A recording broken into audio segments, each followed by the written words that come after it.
Kuya Gatcho na ganun nga problema mo. Tapos di na ako kumibo kasi sabi ko, wala, nakakahiya. So kanina nabigla na lang ako na, wala, meron na pala. Kasi ano na lang, 1D na lang. Ayan. Bilangin mo. Before yung pictorial namin.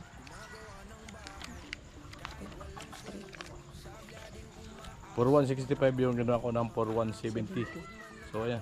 Ang pasalamatan mo si Ma'am Janet Ibanez. Thank you po kay Ma'am Janet Ibanez dahil meron na po ako pambayad sa pictorial. May sobra pong 1,170. So sana po maraming blessings po ang dumating sa inyo at lalong-lalo na po doon sa viewer ni Kuya.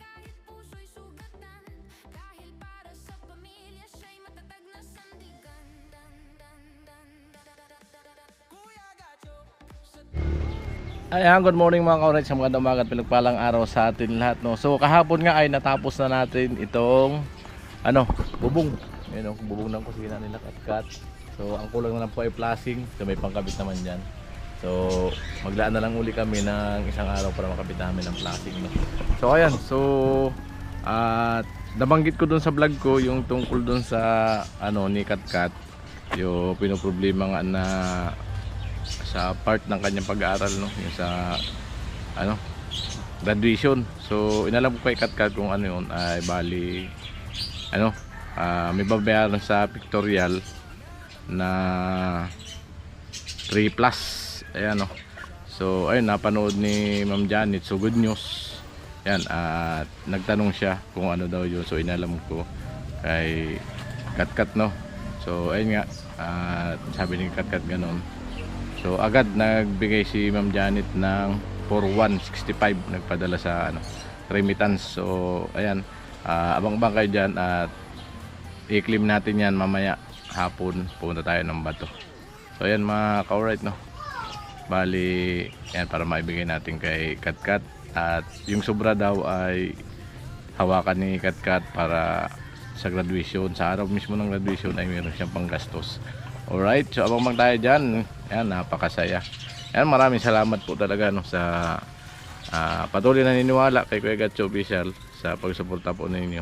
At kahit pa paano ay nakakatulong din tayo sa kapwa natin na mas nangangailangan talaga ng tulong, na karapat dapat na matulungan, na dahil nagsusumikap sa pag-aaral, nagtsatsaga kahit walang baon, pumapasok, kahit pamasahe lang, hindi na nakain ng break time, tanghalian. So dito na lang babawi pag uwi, dito na lang kakain sa hapon.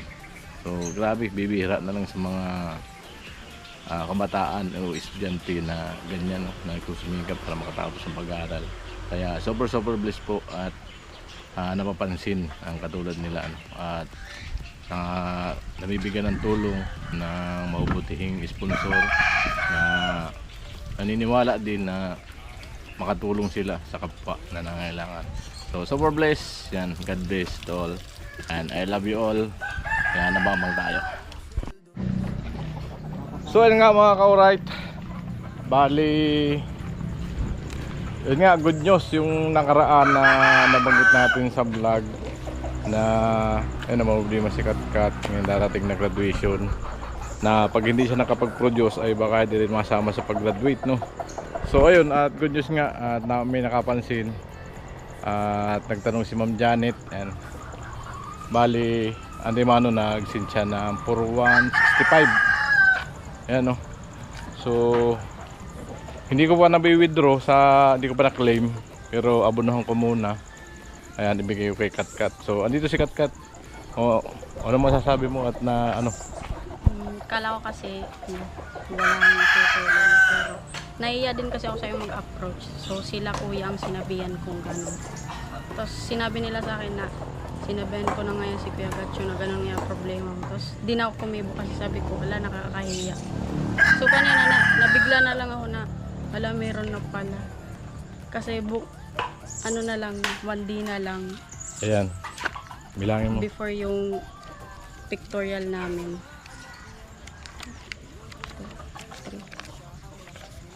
For 165 yung ginawa ko ng for 170. So ayan, ang pasalamatan mo si Ma'am Janet Ibanez. Thank you po kay Ma'am Janet Ibanez dahil meron na po ako pambayad sa pictorial. may sobra pong 1,170. So sana po maraming blessings po ang dumating sa inyo at lalong-lalo na po doon sa viewer ni Kuya Gatcho. Maraming salamat po. Ano masasabi mo dahil nawala na yung problema mo? Wala na akong paproblemahin. Yung sa capstone na lang paproblemahin ko. Saka yung blue book. Tsaka yung blue book, yun na lang. Medyo mahalaga-halaga din kasi itong sa pictorial. Kaya namumblema ako. Kasi wala akong mahingian.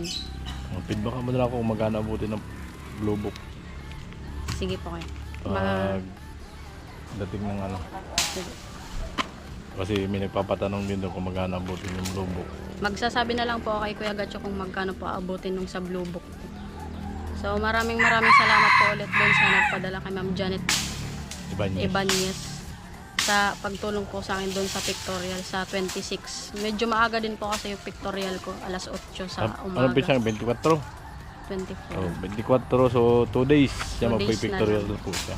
Ma'am Janet. Alright. Yan mo sabi mo sa kusina, ayun na. Napakaganda na. Ayusin na lang yung higaan dun sa kusina. Hindi na natulo. Hindi na natulo. So may kulang pa yan, yung flashing. Bali, singit na lang namin ni Kuarnel pagka may bakante kaming araw. Flashingan pa po yan, yan. So may daylayan doon sa kabila. So ayan, muli. Maraming salamat po, Ma'am Janet, sa support po. Kay Kuya Gatcho po, no. Sa mga nabablog ni Kuya Gatcho na may mga pangailangan ay wala po kayong atubilin na magbigay tulong po, no, para sa kanila. Napaka super bless po yan, at nakakataba ng puso dahil sa pagtulong natin ay malaking bagay po at kinabukasan ang nakasalalay sa pagdating ng araw sa kanila yan, para sa kanilang future yan. Maraming salamat po. Alright, again Thank you po ulit. bye bye. Lalo kay Kuya Gatcho. Bye bye. Yan. Bye-bye po. So ayan nga po pala, ito yung update sa aking ginagawang top down, no. So ang ginawa ko po ay kakaiba. Yan. Kakaiba po ang magiging side wheel niya dahil ginawa kong swing arm. Yung luma na swing arm ng TMX 155 yan yung ginawa ko, no. So nilagyan ko dito na paglalagyan ng shock. Ayan. Yan, ganyan po magiging itsura niyan. So ayun yung flat bar na aking ilalagay, tatabasin para dito kakapitan ng tornilyo. So dalawa yan. So isang ganito pa, maglalagay pa ako dito para may kapares. Para matibay siya. Kahit kargahan ng napakarami ay talagang the best. Ayan. Sinid ko to kay Tugsok. Ewan ko, walang reply. Kung malapit na matapos. So, may kulang pa ako. Ayan, pang-flooring. Pang-flooring, siyempre. Tapos, plancha. So, kinapos ako ng budget. Yan, so, abang-abang pa muna magkaroon na extra para makumpleto ko siya. Ayan. So, yung upuan, parang plano ko baguhin, ibaba bahagya. Parang ang taas. Ayan, plano ko kasi dito sa unahan ay gawing stainless na plancha. Tapos dito sa gilid, ayan. At dito sa gilid dito, ito, gawin ko stainless. Ito, maglalagay pa ako ng isang ganito dito. Yung kapares na katulad nito. Tapos lalagyan ko dito para letter H. Ayan. Yan, napakaganda. Ayan. Bali, kung magustuhan ni Tugsok, ay sa kanya ko ibibigay yan. Nag-usap kami na gagawin ko siya pero uhulugan na lang niya sa akin. So hingi na lang muna ako ng down para kahit pa paano yung ginastos natin na materialis ay makabalik yung bahagya, no? So ayan, kailangan pa nating mag ipon bahagya para matapos, no? Kulang pa ng flat bar na lang. Tapos tubo pa yung mga gagawin kong design. May mga design pa po yan dito sa likod. At may design pa rin yan dito sa bumper. Ayan, magkakaroon pa po siya ng design dito. May design pa rin yan dito, parang step. Ayan. So, siguro mga 2 tubo pa na 1/2 ang magagamit ko ito. Kasi dito mayroon yung bahagya dito ng upuan pa sa gilid dito. Dito may design yan dito na kurba dito pa ganyan. Yung tipo na pag sumakay ka rito ay may hahawakan ka. Ayan, parang handle. So ayan yung mga paggagawa ni Kuya Gatso dahil wala siyang maluktutan. Ginawan ko lang ng paraan, yung bali-bali, ayan o. Saka ko na ipo-full wheel. So di naman makikita po yan, yung bali-bali na yan pagka nahasa na. Pag nahasa natin yan, mawawala na yan.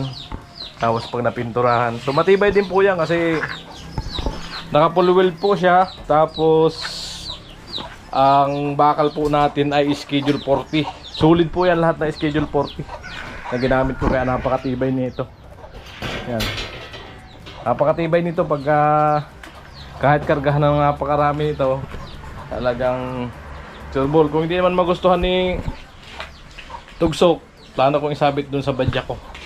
Ayan, napakaganda nito pag nailagay ko sa badya. At palagyan ko ng bubong. Ganda niyan. Ayan, napaka simple lang ng ginawa natin na swing arm. So hindi ko na ginawang yung spring. Ayan. Baka sa sunod ganun ang gawin ko, may spring. Ayan, spring o kaya yung demolye sa next na gawa natin, no. So yan, pag may extra pera ako, bili-bili lang ako ng materialis. At ito yung i-continuous natin paggawa-gawa ng ganito dahil sa di-display natin yan sa labas. Ayan, sa may labas ng gagawin nating vulcanizing shop, no. Ayan. So ayan, bali yun nga, gagawa pa ako ng para dito.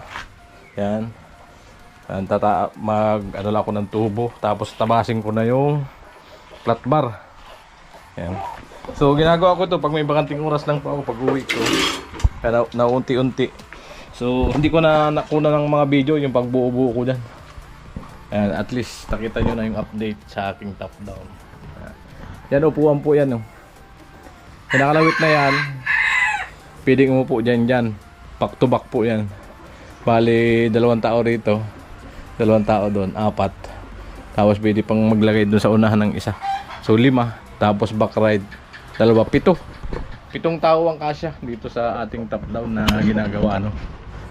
Ayan, masusubukan natin ang tibay niya pag salang na natin sa motor. Ayan, makikita niyo yan. So ayan po, nakatapos na tayo ng bakal. 2. Ayan, ito po yung kakapitan natin ng shock. Lagyan ng tornilyo doon sa sa taas ng shock. Ayan, bubutasan ko to dito. Ayan, dito. Na lulusutan ng tornilyo, tapos po full weld. Ayan. Alright. Ayan, abang-abang tayo dito sa sa paggawa. So yun mga ka-alright, dito tayo sa sa lower layer. Kukulik yung padala ni Ma'am Janet, no, yung para kay Katkat. So nabunuhan ko na kay Katkat. Ngayon ko palang makuha yung pera, no. So chat nga ako ni Pasisar, nakunin ko na daw kasi baka bumalik sa kanila. So, alright. So yun mga ka-alright, yung ating top down. So yan, ginawa natin diskarte na napakalupit.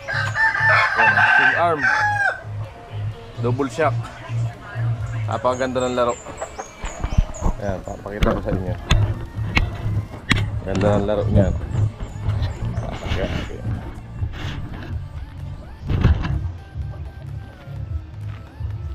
Ayan. Ganda ng laro niyan. Alright. Ayan, abang-abang kayo sa pagtapos ito. May mga kulang pa, no. So lalagyan ko pa ng dito, design na pinakang bumper step. At dito step pa dito. Ayan, at may bumper pa yan dito. Tapos yung flooring. Ayan.